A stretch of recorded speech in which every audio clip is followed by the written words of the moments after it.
Olá, gente! Tudo bem com vocês? Hoje vamos fazer uma aula sobre cálculo da terraplenagem.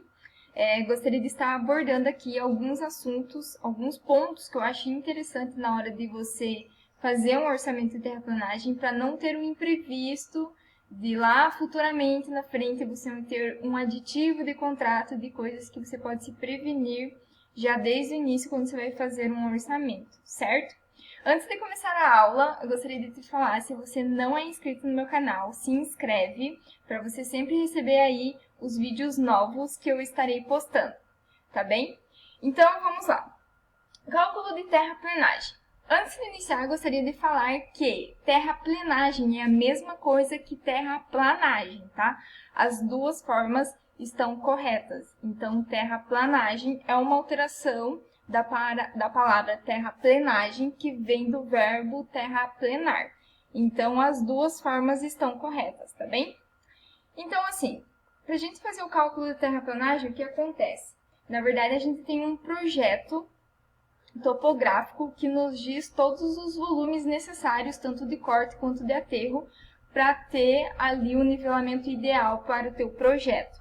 Então, assim, no caso, essas informações já vêm no projeto topográfico, então os topógrafos eles vão em obra, fazem um levantamento de quanto que seria esse volume ainda para retirar ou para colocar de terra para chegar no nível ideal do projeto, certo? Então, vamos fazer aqui um exemplo onde são informações que vêm de projeto, tá?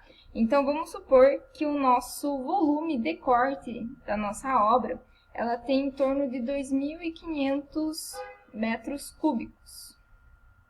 E o nosso volume de aterro, vamos supor que a gente tem aqui 2.030 metros cúbicos. Uma coisa que eu gostaria de comentar já logo de cara aqui é que, assim, esses níveis, esses volumes de terraplanagem que a gente tem que acabar fazendo no terreno, né, na obra que a gente tem um projeto, é bom já ser analisado antes mesmo da compra do terreno. Por quê? Às vezes tu vai comprar um terreno que é um pouco mais barato, mas tu vai acabar gastando muito com terraplenagem, porque tem um volume muito grande de terra para ser movimentado. Então, às vezes compensa mais você comprar um terreno que é um pouquinho mais caro, mas que você vai gastar menos com terraplenagem. Então, aí já é um ponto de atenção, tá? Quando você for comprar um terreno, você já estar atento a isso, certo? Então, eu vou estar desenhando aqui para vocês como seria o corte e aterro em um projeto. Então, vamos supor aqui que esse daqui é o nosso nível ideal do terreno. E aqui eu tenho o meu volume de aterro, que eu vou ter que aterrar, e aqui o meu volume de corte. Então, vamos supor que esses 2.030, ele está depositado no terreno. Vamos supor que esteja aqui esses 2.030. E aqui é o meu volume de aterro, que vai ser justamente esse volume, né, 2.030. Então, o que acontece? Esse volume aqui, no caso, ele vai ser transportado dentro da obra, retirado das regiões de corte e vai ser aterrado, certo? Então, o que a gente tem? A gente vai ter, na verdade, uma sobra de solo aqui. O que seria essa sobra de solo?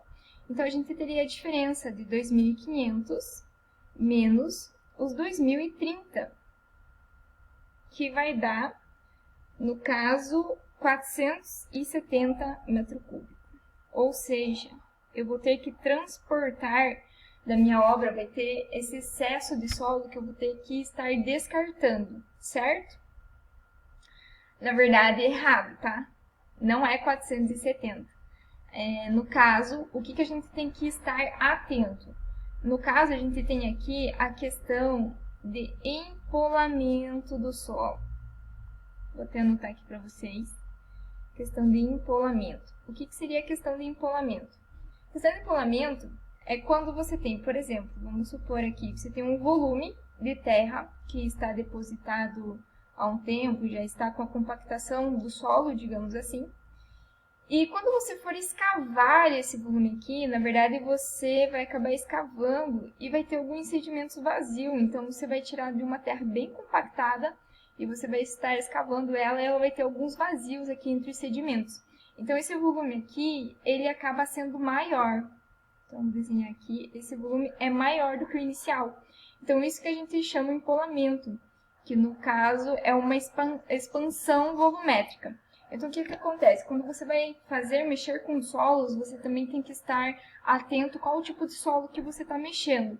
Na maioria das vezes, o empolamento, nesses casos, do solo é de 25% a 30%. Mas existem casos, por exemplo, de pedras detonadas, onde tem um grande volume, que vazios ali pode ter um grande volume também, pode chegar até em torno de 50% aí de empolamento. Desculpa. Então, no caso, tem que estar muito atento a essa questão do empolamento, porque realmente não seria esses 470, voltando para esse exemplo aqui. Mas seria o quê? Seria os 470, vamos adotar aqui uma taxa de 30%, aonde vai dar 611 metros cúbicos. Então, assim, na verdade, eu não tenho que retirar da minha obra 470 metros cúbicos, eu tenho que retirar da minha obra 611. Então, olha só que diferença. E outra questão vem agora. No caso, como a gente sabe que essa terra excedente de corte, eu vou ter que descartar ela em algum lugar, certo? Então, o que acontece? No caso, o que a gente tem que considerar como questão de fazer um orçamento? Os valores de terraplanagem a gente não tem que usar como um valor de referência de outras obras. Isso porque, na verdade, a gente sabe que, por exemplo, se eu for descartar num lugar mais distante, vou até desenhar aqui para vocês, quanto maior for a distância do descarte desse solo, maior será o meu custo para descartar esse solo. Então, se for uma distância menor, vai ser um custo menor para eu descartar, certo? Então, a gente tem que estar atento aí também a esse quesito de sempre fazer uma cotação específica para a localidade da sua obra, porque vai depender disso também. Então, são dois pontos de atenção aí, a questão do empolamento e também a questão da distância. Quando você for fazer cotação, você tem que fazer uma cotação realmente específica para a tua obra, para descarte daquele solo. Às vezes tu precisa também ter questões de certificados, MTR, enfim, então você tem que ter um lugar específico para descartar esse solo, certo?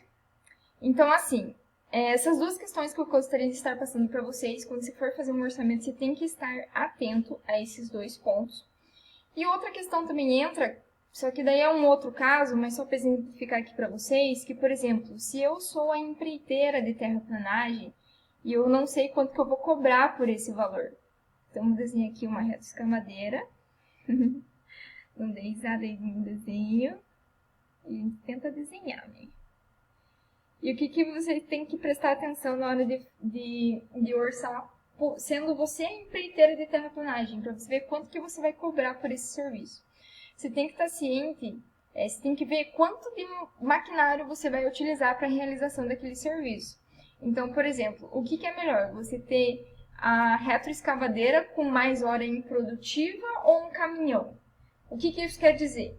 Quer dizer que, por exemplo, se eu tiver uma retroescavadeira e eu tiver um caminhãozinho, o tempo dele ir levar essa terra, descartar e voltar, às vezes a retroescavadeira já fica com um tempo ocioso aqui em obra, ela não está em alta produção. Então, o que acontece? O que fica mais barato? Eu colocar mais um caminhão aqui, e na hora que ele for e voltar, esse daqui às vezes pode esperar um pouco até terminar de carregar esse daqui, enquanto o caminhão espera. Então, o que é melhor para mim? Eu ter um caminhão um pouco parado ou ter uma retroescavadeira um pouco parada? Então, tem que contabilizar essa questão de horas produtivas e horas improdutivas para a gente chegar aqui num valor por hora, se você for a empreiteira, no caso. Então, tem outros custos à parte que tem que ser contabilizados, né? Como, por exemplo, combustível, reparos, peças, lubrificante, enfim, tem alguns outros custos que também entram nesse custo aqui por hora. Então, é um outro cálculo um pouco diferente na hora de você calcular você sendo empreiteira e a hora de você calcular como você fazendo um orçamento com uma terceirizada. Então, o cálculo é um pouco diferente. Mas o que vocês sempre têm que estar atentos é esse volume de terra. Por exemplo, esse 2030 aqui, ele compactado é 2030. mas eu deslocar ele desse local, vamos supor, né, para outro, eu também tenho essa taxa de empolamento. Então, eu gostaria de deixar ciente isso, porque às vezes quando você vai calcular um valor por metro cúbico, alguma coisa assim, você tem que estar ciente o que já está sendo considerado, se já está sendo considerado um empolamento ou não, certo? E não mais era isso que eu gostaria de estar passando para vocês. Aqui no exemplo que eu dei, a taxa excedente está em corte, mas ela também poderia estar no aterro. Como que ela estaria no aterro? Então, o volume seria muito maior de aterro do que de corte. Então, o que isso quer dizer? Que eu não vou ter que descartar solo, mas eu vou ter que pegar solo de algum lugar e trazer para dentro da minha obra. Então, no caso, é a mesma questão. Eu tenho que estar atento quanto que seria esse volume e também o distanciamento, né? Então, digamos, vice-versa aqui no caso do corte e aterro. São 2 pontos aí de atenção. Então, seria isso que eu gostaria de estar passando para vocês. Quem curtiu a aula, dá um like aí, não esquece de se inscrever no canal. E eu vou deixar aqui também para vocês o meu Instagram, onde lá eu estou postando diariamente conteúdo sobre orçamento de obras, sobre cálculos. Então, tenho certeza que vai ajudar muito pessoas que trabalham nessa área de orçamentos, tá bom? Obrigada por vocês terem assistido até aqui e até a próxima!